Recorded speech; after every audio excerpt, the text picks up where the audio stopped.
तो आज होरा शास्त्र सारावली में हम लोग सेकंड यूनिट पढ़ रहे हैं। होरा शब्दार्थाध्याय अर्थात होरा शब्द का अर्थ क्या होता है। जी। विधात्रा लिखिता या सी ललाटे अक्षर मालिका दैवगस्त्य पठे दिव्यक्तम होरा निर्मल चक्षुष।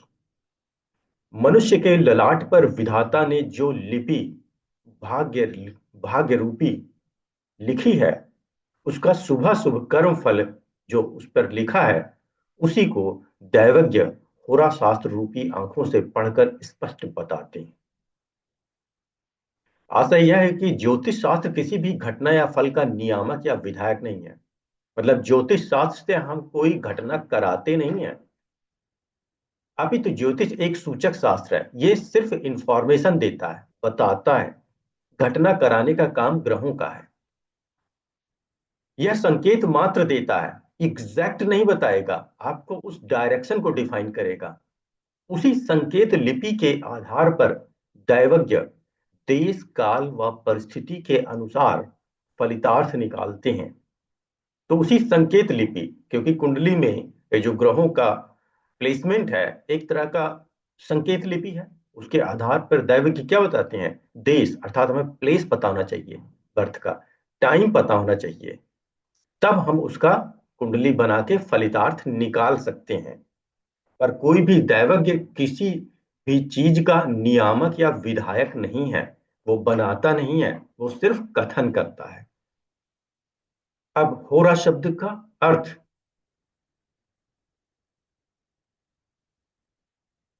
अहोरात्र शब्द का अर्थ दिन व रात है।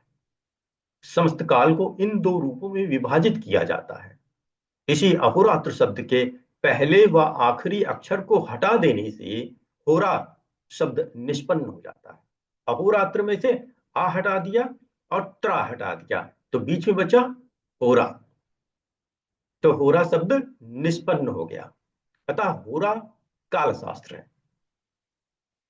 क्योंकि अहोरात्र क्या है, समय को ही तो डिफाइन कर रहा, दिन व रात। और उसी में से आ और त्रा हटा देने से आपने होरा बनाया, तो इसका मतलब ये काल शास्त्र का ही नाम है। अतः होरा काल शास्त्र है।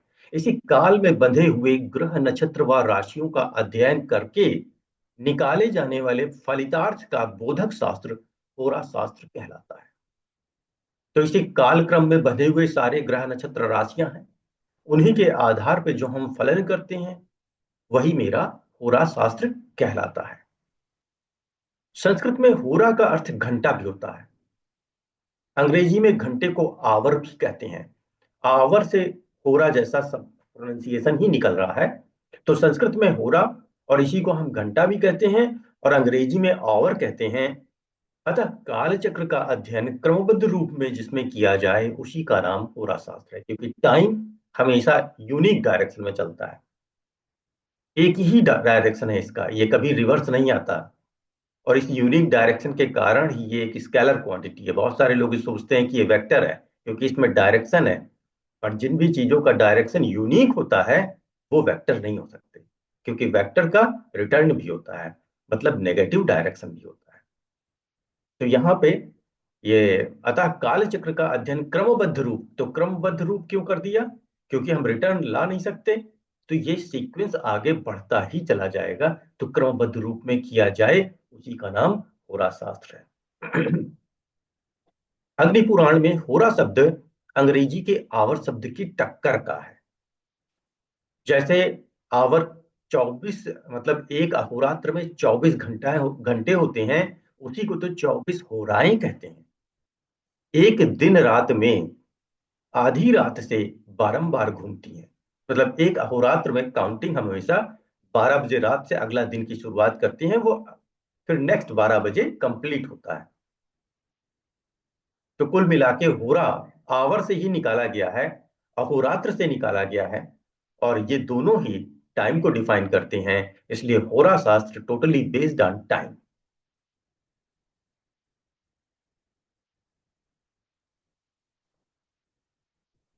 जातक मिति प्रसिद्ध यो लेके तदिह कीर्ति होरा अथवा दैव विमर्श पर्याय खलवयम शब्दा। इसी होरा शास्त्र की जातक शास्त्र के नाम से भी प्रसिद्धि है, क्योंकि होरा अर्थात टाइम के बेस पे जो हम प्रोडिक्शन करते हैं वो किसी पर्टिकुलर पर्सन के लिए करेंगे, किसी इंसान के लिए करेंगे। इसीलिए हम इसे जातक शास्त्र भी कहते हैं। तो होरा शास्त्र की जातक शास्त्र के नाम से भी प्रसिद्धि है, अथवा भाग्य का विचार करने वाला शास्त्र होरा शास्त्र है। 27 नक्षत्रों से बनने वाले नक्षत्र चक्र के 12वें भाग का नाम राशि है। राशि या लग्न द्वारा, अब जैसे लग्न में जो राशि लगी है, तो राशि या लग्न द्वारा जिस शास्त्र में मनुष्यों का कर्म फल या फलाफल बताया जाता है, वह ज्योतिष शास्त्र, होरा शास्त्र, जातक शास्त्र, भाग्य सूचक शास्त्र, दैव शास्त्र इत्यादि नामों वाला हो सकता है।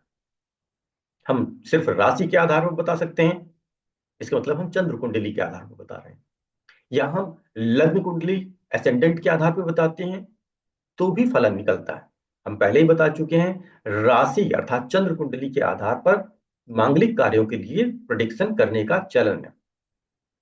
दशा वर्ष भी उसी से बनाई जाती है, पर लग्न कुंडली से सारे जनरल कैरेक्टर बताए जाते हैं। इसलिए लग्न कुंडली का अपना एक महत्व है। ज्यादातर यही देखी जाती है, 70% केस में, 30% केस में राशि या चंद्र कुंडली देखी जाती है। यह शास्त्र वेदांग है, इसमें शुभाशुभ बताया जाता है, यही इसका विषय है। निर्मल मना जितेंद्रिय व्यक्ति इसका अधिकारी है, तथा काल निश्चय इसका प्रयोजन है। अर्थात काल निश्चय मतलब समय व भाग्य का लेखा जोखा समय के आधार पर। अब ज्योतिष की उपयोगिता क्या है, ये कैसे बना है, इसके शब्द की निष्पन्न या उत्पत्ति कैसे हुई, ये सब बता दिया। अब इसकी उपयोगिता क्या है जिसके कारण हम इसको यूज करते हैं। अर्थार्जनी सहाय पुरसाड़ा माद परदे होता यात्रा समय मंत्र जातक मपाहाय नास्तित्व पर। अर्थाजने अर्थात अर्थ, अर्थ मतलब धन की बात है यहाँ पे। तो ज्योतिष शास्त्र धन कमाने में सहायक है, अर्थात दैवज्ञ को धन लाभ तथा उसके मार्गदर्शन से सामान्य जनता को भी धन लाभ होता है। सही रास्ते पे जाएंगे तो धन लाभ होगा ही, गलत रास्ते पे तो समय की भी बर्बादी, धन की भी बर्बादी। मुसीबतों के समुद्र में डूबते उतराते मानव के लिए यह पार लगाने वाला होता है, क्योंकि अगर उसको डायरेक्शन नहीं दे, जैसे समुद्र में शिप है, डूब रहा उतरा रहा, अगर डायरेक्शन उसको लाइट हाउस ना दें तो उसको पता ही नहीं चलेगा कि किस दिशा में जाने से हम इसको अपने को बचा सकते हैं। उसी तरह से ज्योतिष शास्त्र है, ये इंसान को एक डायरेक्शन बताता है कि इस दिशा में तुम्हारा भाग्यवर्धन होगा, मुसीबतें कम आएगी। बहुत बड़ी चीज है ये। यात्रा अर्थात यान, चढ़ाई, आक्रमण में यह सच्चा मंत्री या सलाहकार है। ये जब आप प्रश्न ज्योतिष पढ़ेंगे तो समझ में आएगा कि चढ़ाई का मतलब यहाँ क्यों बोल रहे हैं। यात्रा अर्थात प्रस्थान, और प्रस्थान किस काम के लिए, चढ़ाई अर्थात युद्ध के लिए। पहले राजा लोग युद्ध के लिए प्रस्थान करने से पहले पूरा डिस्कस कर लेते थे ज्योतिष से कि सही उचित समय है कि नहीं, युद्ध का पराजय तो नहीं मिल जाएगी, ग्रहों की स्थिति क्या बता रही है, तभी वो चढ़ाई करते थे। इसका जय पराजय पूरा अध्याय आप पढ़ेंगे चौथे सेमेस्टर में। तो यात्रा अर्थात यान, चढ़ाई, आक्रमण में यह सच्चा मंत्री या सलाहकार है। इस तरह जातक शास्त्र के समकक्ष अन्य कोई शास्त्र नहीं ठहरता है। भारतीय चिंतन में धर्म अर्थ काम मोक्ष ये चार परम पुरुषार्थ माने गए हैं। धर्म, अर्थ, काम और मोक्ष। वेदांग होने से ज्योतिष ज्योतिष शास्त्र का अध्ययन धर्म साधक है। वेदांग है तो अगर आप इसे पढ़ते हैं तो आपने एक कर्म पूरा कर लिया, चार पुरुषार्थ में से पहला तो पूरा कर लिया, धर्म साधक है। इस श्लोक में धन साधक कहकर इसे अर्थ सिद्धि प्रदाता भी कहा गया, अर्थात यह अर्थ भी आपको दे रहा। धर्मार्थ साधन पर ही काम, ये जब आपको धर्म और अर्थ मिल जाता है तो उसके बाद सांसारिक सुख अर्थात काम की भी प्राप्ति हो जाती है, क्योंकि काम अर्थात सांसारिक सुख धर्म और अर्थ पे ही डिपेंड करता है। अपिचा शुभाशुभ निर्णय द्वारा मानव मात्र को उन्नति का मार्ग दिखाने से भी काम साधक, जब आप शुभाशुभ निर्णय लेते हैं और इंसान को उन्नति का मार्ग दिखाने का कार्य करते हैं तो भी ये सांसारिक सुखक या आपको काम साधक बनाता है। तथा सच्चे हृदय व सदाचार पूर्वक एक निष्ठ होकर शास्त्र सेवा करने से मोक्ष की प्राप्ति होती है। अर्थात ये चारों पुरुषार्थ आपको सिद्ध करा रहा है। इस स्टडी से आपको चारों चीजें मिल रही हैं, धर्म अर्थ काम मोक्ष चारों। इस प्रकार ज्योतिष शास्त्र पुरुषार्थ चातुष्टय का साधन है। अर्थात पुरुषार्थ की ये जो चारों पुरुषार्थ माने गए हैं, चार परम पुरुषार्थ, ये आपको प्राप्त करा देगा अकेला एक ज्योतिष शास्त्र। न संवत्सर पाठ चा नरके पूष पद्यते एवं विधस्य श्रुति नेत्र शास्त्र स्वरूप वर्तु खलु दर्शनम वै निहत्य शेषम कलुषम नारायणम षडुब्धजम धर्म सुखास्पदम। अर्थात ज्योतिष शास्त्र में गणित, होरा, संहिता, ये तीन स्कंध बताए गए, लेकिन एक स्थान पर प्रश्न विचार व शकुन विचार को भी स्कंध मानकर पंच स्कंध कहे। मतलब इनको भी जोड़ा गया है, प्रश्न विचार, प्रश्न ज्योतिष जिसे हम कहते हैं, शकुन विचार को भी स्कंध मानकर पंच स्कंध कहेंगे। तो त्रिस्कंध की जगह पंच स्कंध। वराहोक्त संहिता लक्षण में इन दोनों का समाहार या सम्मिलित हो जाने से तीन स्कंध का कहना ही ठीक है। इन दोनों का समाहार या सम्मिलित हो जाने से तीन, क्योंकि वराह ने जो अपनी संहिता में इन दोनों को इंक्लूड कर लिया है। तो गणित होरा संहिता, जो संहिता तीसरा ग्रंथ है, उसी में प्रश्न विचार और शकुन विचार को उन्होंने ऐड कर दिया। और वराह मिहिर हमारे फादर ऑफ एस्ट्रोलॉजी हैं, तो उनके आधार पर तीन स्कंध ही हैं, पहले पांच हुआ करते थे। तो संहिता में इन दोनों को समाहित कर लिया, सम्मिलित हो जाने से तीन स्कंध ही बचे हैं, यही कहना ठीक है। यहां शरावली में ज्योतिष की होरा शाखा का विशेष विवेचन किया जाएगा। स्पेशली ये जो टॉपिक हम लोग पढ़ रहे हैं, ये होरा, ये त्रिस्कंध में सेकंड नंबर पे आता है, गणित होरा संहिता। गणित में हमने आपको दो पढ़ा है, सिद्धांत और ग्रह लाघव, ये दोनों गणित के हैं। फिर उसके बाद होरा आता है, तो होरा में बेस्ट बुक है जो शरावली, वैसे पराशर भी है, और फिर वराह रचित बृहद जातक भी है। ये होरा की तीनों बुक आप पढ़ेंगे। और संहिता, संहिता भी आप पढ़ेंगे फोर्थ सेमेस्टर में जाके। तो संहिता में मेदिनी संहिता अर्थात पृथ्वी के बारे में प्रेडिक्शन करेंगे, उसी में प्रश्न विचार और शकुन विचार भी आ जाएंगे। तो ये टॉपिक सिर्फ होरा शब्द का अर्थ बताने के लिए था। अभी हम इसी शरावली का ही यूनिट नंबर 6, जिसे हम योग कारक का अध्याय कहते हैं, इसको पढ़ेंगे।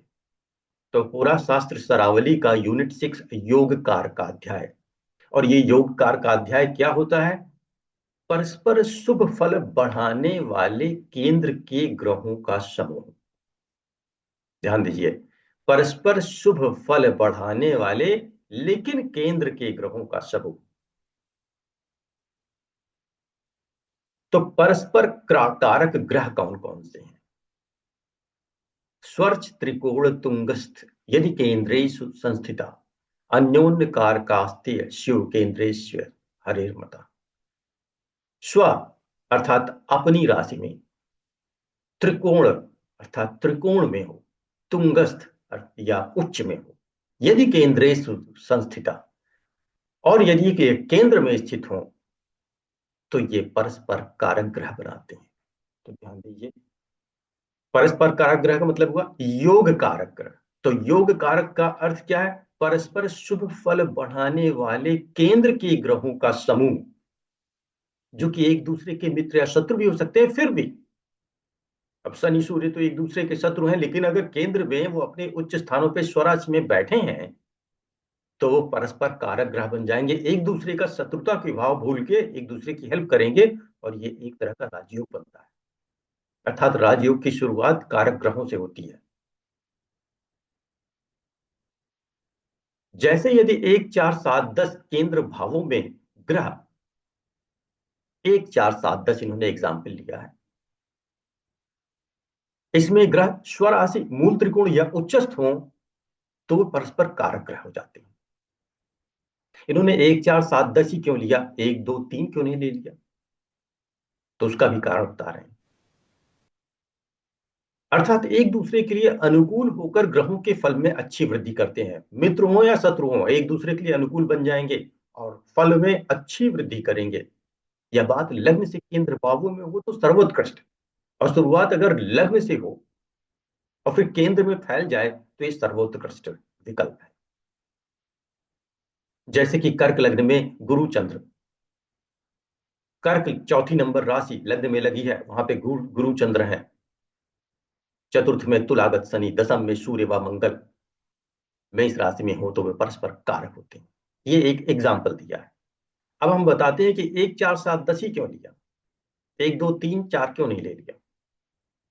तो उसका कारण है राशियों का जब आप अध्ययन करते हैं, ध्यान दीजिए, जब आप राशियों का अध्ययन करते हैं तो सभी चर राशियां, राशियां 3 प्रकार की होती हैं, चर स्थिर स्वभाव, और ये सीक्वेंस में ही आते हैं, चर स्थिर दुर्स्वभाव, फिर नेक्स्ट चर स्थिर दुर्स्वभाव, फिर चर स्थिर दुर्स्वभाव, और फिर चर स्थिर दुर्स्वभाव, 12 पूरे कंप्लीट हो गए।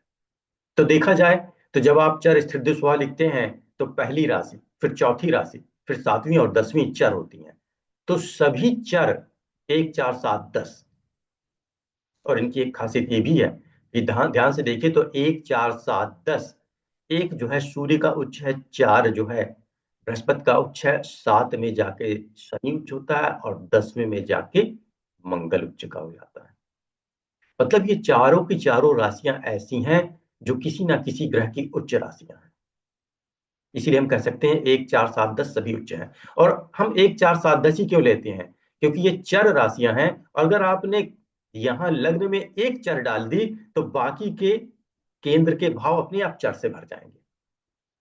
ये खासियत है, क्योंकि 3 3 खंड के आधार पे आपने बनाया है ना ग्रुप। चर स्थिर दुस्वभाव 3 राशियों का एक ग्रुप बन गया। तो इस तरह से 12 राशियों को 3 से डिवाइड किया तो 4 बन गए।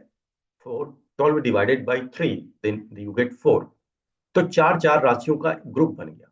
इसीलिए जब आप केंद्र में अगर एक चर राशि डालेंगे तो सारी चर आ जाएंगी, एक अगर स्थिर राशि डालेंगे तो केंद्र में सारी स्थिर राशि आ जाएंगी, और अगर आपने केंद्र में एक दुष्प्रभाव राशि डाल दी तो बाकी की सब अपने आप सेट हो जाएंगी और सब दुष्प्रभाव हो जाएंगी। ये खासियत है। इसीलिए आप समझ लें, इसको याद रखें कि सभी चर अर्थात 1 4 7 10 सभी उच्च हैं, इसलिए ये सर्वोत्कृष्ट कॉम्बिनेशन है कुंडली एनालिसिस में। आप समझ लीजिए जिन लोगों की राशियां मेष, कर्क, तुला और मकर होती हैं वो ज्यादा भाग्यशाली हैं, क्योंकि उनकी लग्न राशि अगर ये लगी है तो लग्न केंद्र में बाकी की राशियां भी किसी ना किसी ग्रह की उच्च राशियां हैं, और चांसेस है कि अगर वो ग्रह आके वहां बैठ गया तो उच्च बन गया केंद्र के अंदर। इसलिए ये वाला कॉम्बिनेशन बेस्ट माना जाता है, सभी चर राशियां, और उसमें से एक भी चर लग जाए। अब जैसे 1 4 7 10 चर राशियां हैं, यहाँ पे हमने 4 लगा दी, आपकी मर्जी, आप एक लगा दें, 7 लगा दें या 10। अगर 4 लगाया तो 4 7 10 11 एक पढ़ेंगे, अगर यहाँ 7 लगाएंगे तो 7 10, और उसके बाद एक पढ़ लेंगे, फिर 4 आ जाएगा यहाँ। लेकिन फिर भी कॉम्बिनेशन वही रहेगा, सभी उच्च और चर अंदर है, केंद्र में है। इसीलिए हमने सभी चर 1 4 7 10 सभी उच्च लग्नों में केंद्र राशियां सूर्य बृहस्पति शनि मंगल की उच्च राशियां होती हैं, तो ये बेस्ट कॉम्बिनेशन है, सभी उच्च है। जबकि स्थिर 2 5 8 11 राशियां स्थिर राशियां होती हैं, याद रखिए स्थिर राशि कौन सी है, 2 5 8 11। दुस्वभाव राशियां क्या है, 3 6 9 12, याद करना भी आसान है, दुस्वभाव तो बहुत ही आसान है, ये 3 की टेबल है, 3 6 9 12। इन लग्नों में ऐसी स्थिति नहीं होती, उसका कारण क्या है, 2 5 8 11 में आप देखिए सिर्फ 2 उच्च है, 5 8 11 किसी का उच्च नहीं है, कोई भी ग्रह का उच्च नहीं है, सिर्फ दूसरी राशि उच्च है, किसकी, चंद्रमा की।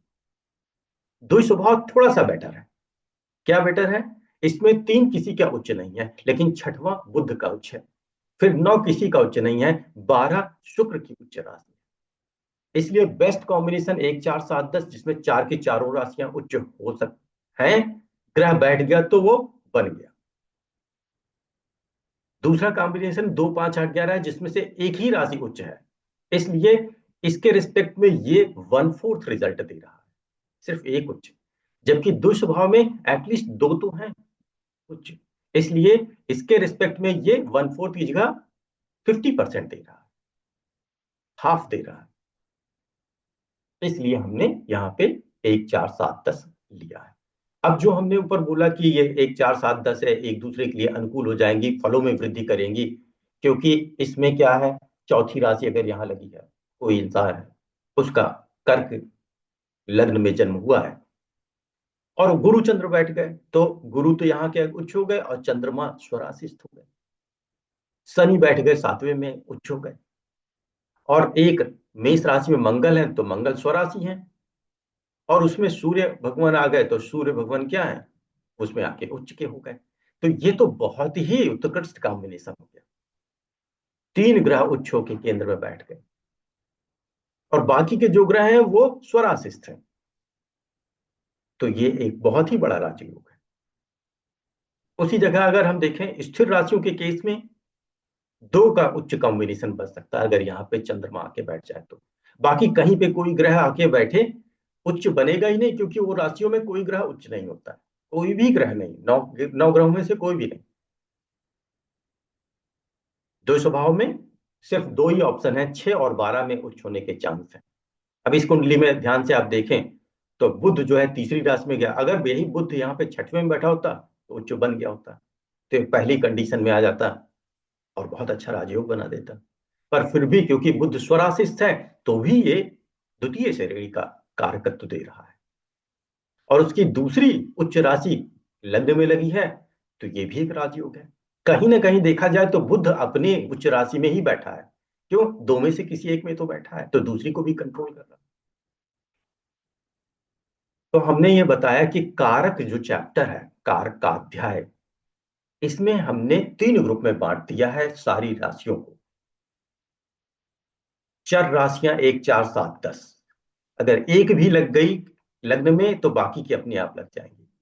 दूसरा ग्रुप है स्थिर राशियों का, 2 5 8 11, एक भी लग गई केंद्र में तो बाकी की सब अपने आप लग जाएंगी, स्थिर पूरा केंद्र होगा। तीसरा ग्रुप आता है 3 6 9 12, दो स्वभाव, एक भी दो स्वभाव राशि अगर केंद्र में आ गई तो बाकी की सब आ जाएंगी।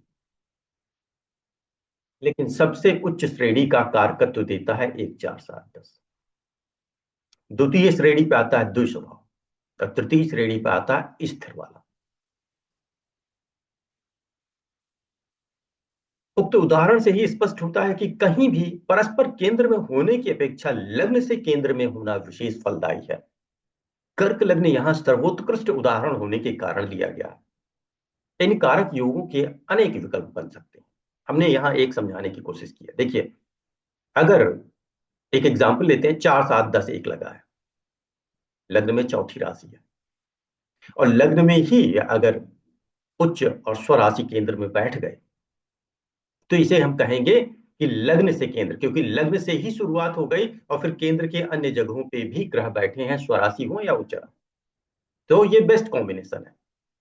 दूसरा है तो वही 4 7 10 1, लेकिन इस बार लग्न खाली हो गया और शनि भी अपनी जगह पे हैं, वहां शुक्र स्वराशिस्थ हैं, सूर्य उच्च हैं, शनि उच्च, सूर्य उच्च, शुक्र स्वराशिस्थ और मंगल उच्च है, तो ये भी राजयोग, लेकिन उतना बढ़िया नहीं जितना ये।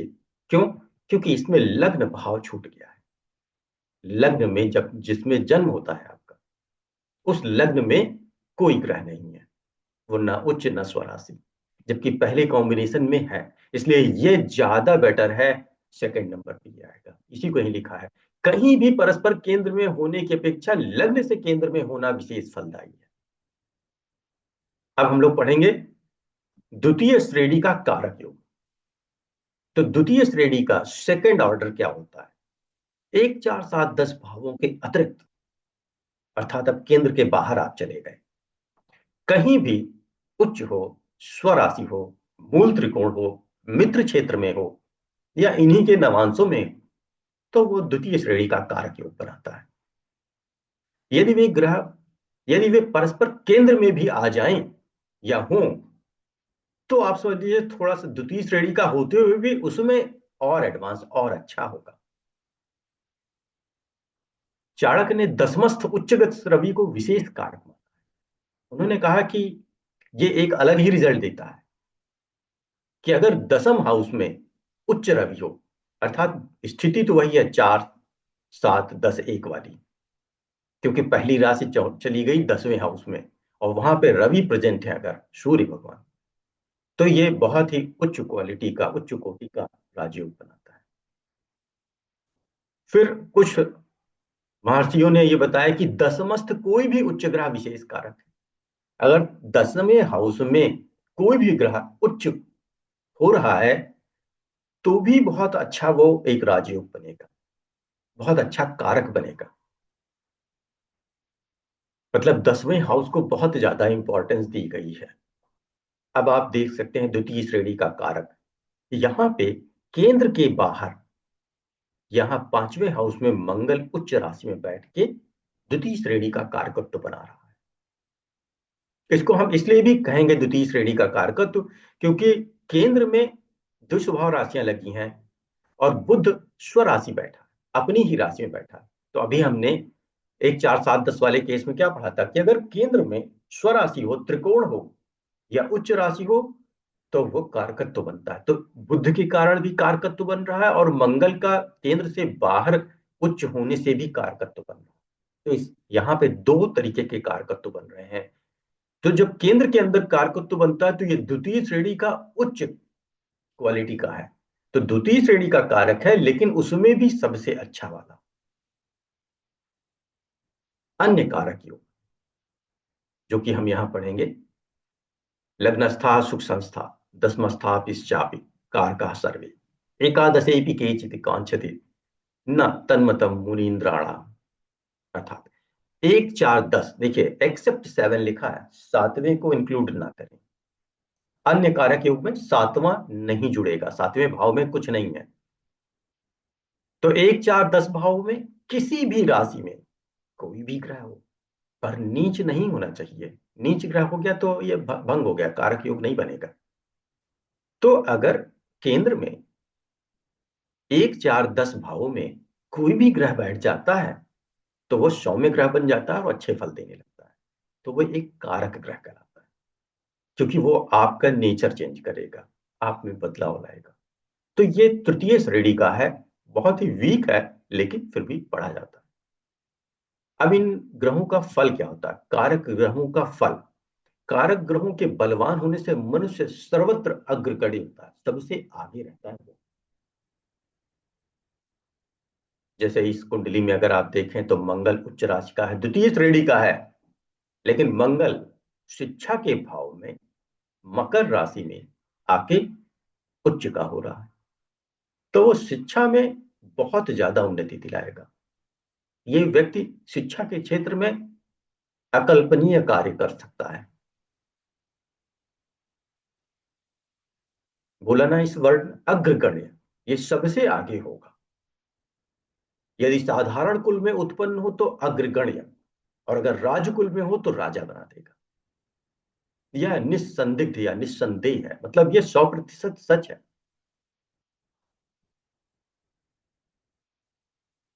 सभी शुभ योगों या राजयोगों में कारक भेद बलवान होता है। मतलब कारक जो ये चैप्टर आप पढ़ रहे हैं ये सबसे ज्यादा बलवान होता है। सारे राजयोगों में सबसे पहले इसी को स्टडी किया था। राजयोगों का मूल आधार यही कारकत्व, मतलब आप यहीं से शुरुआत करते हैं राजयोगों। अतः कारकत्व विचार करके ही फल का कथन करना चाहिए। तो आज हमने ये पूरा चैप्टर कंप्लीट किया। बहुत ही इंपॉर्टेंट चैप्टर है ये आपका, ज्योतिष का। तो कैसा लगा सर भाई? इसमें हमको एक डाउट है, ये जो लास्ट वाला आपने दिखाया था, एक बार लास्ट में जाइएगा, सबसे हाँ लास्ट लास्ट। में। हाँ। अन्य कारक वाला जो अभी लास्ट में मंगल वाला आपने बताया था ना, 10वें में है अच्छा अच्छा, ये ये अन्य वाला। कारक नहीं, ये तो द्वितीय श्रेणी का अन्य कारक ये है।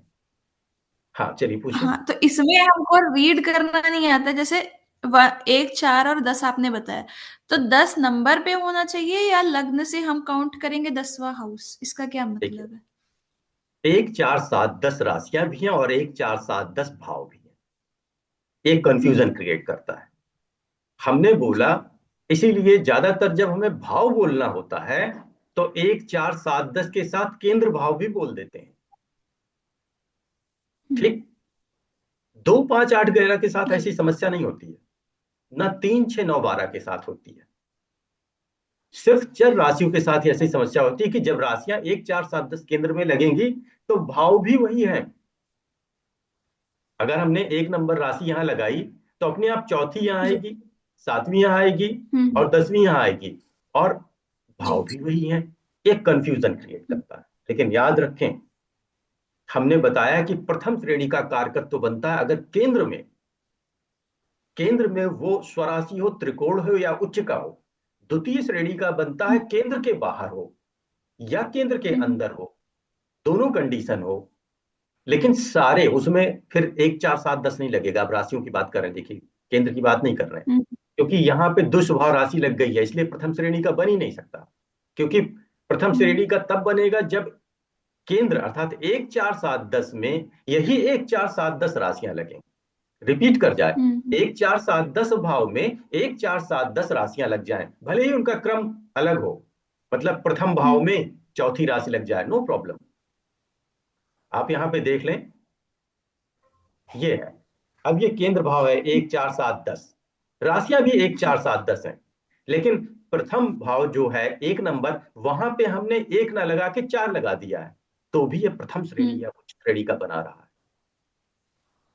जी। मतलब 1 4 7 10 भाव में 1 4 7 10 राशियां लगी हैं, उनका क्रम कुछ भी हो सकता है। अब केंद्र भाव में 2 5 8 11 लग गई या 3 6 9 12 लग गए, तो ये उस प्रथम श्रेणी का नहीं बनेगा। ठीक, क्योंकि जैसे भाव सर तो ये एक चार। द्विसभा वाला जो है, हम्म। ये जो चार्ट है द्विसभा वाला, इसमें हम्म। जैसे 10 वाले खाने पे मंगल है, ठीक है। अब हम्म। अगर इसकी जगह पे जहाँ पे केतु लिखा है, हम्म। यहाँ पे 10 और मंगल होता तब भी सेम ही रिजल्ट है ना इसका। मतलब ये 4 की जगह 10 अगर यहाँ पे होगा जहाँ पे केतु बना है इस समय। अच्छा देखिए, नहीं तब सेम नहीं होता हम्म। है। देखिए जो 10 नंबर लिखा है वो हाउस नंबर 5 है, हम्म। 10वीं राशि लगी है, मकर हाँ। राशि है वो। ठीक है। हाँ। ये हाउस नंबर हम्म। 11 है जहां पे केतु है, और यहाँ पे चौथी हम्म। राशि लगी है, कर्क लगी है। तो अगर अगर यहाँ पे 10, 10 होता, केतु की जगह 10 होता तो। अगर ये 10 यहाँ पहुंच गया तो 10 हो गया, 11 हो गया तो 12 असरा, फिर तो ये पूरा चार्ट ही बदल गया, क्योंकि ये मीन जहाँ। राशि का लग्न हो गया।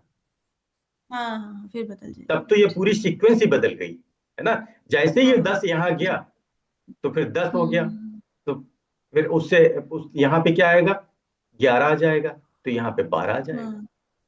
तो मीन हम राशि कहेंगे है, कि ये ठीक है कौन सर सा आप। जातक हो गया, मीन लग्न का जातक हो गया, फिर हम्म। पूरी सिचुएशन बदल जाएगी। जी जी जी। तो और कोई डाउट इसमें, यहाँ पे आपने पूछा। नहीं, नहीं वो यही वाला था ना सर, यही वाला था। द्वितीय अच्छा, श्रेणी श्रेणी वाला यही पूछ रहे थे हम। तो ठीक है, फिर आज का टॉपिक ये कंप्लीट करते हैं। जी sir. Thank you so much sir. Welcome.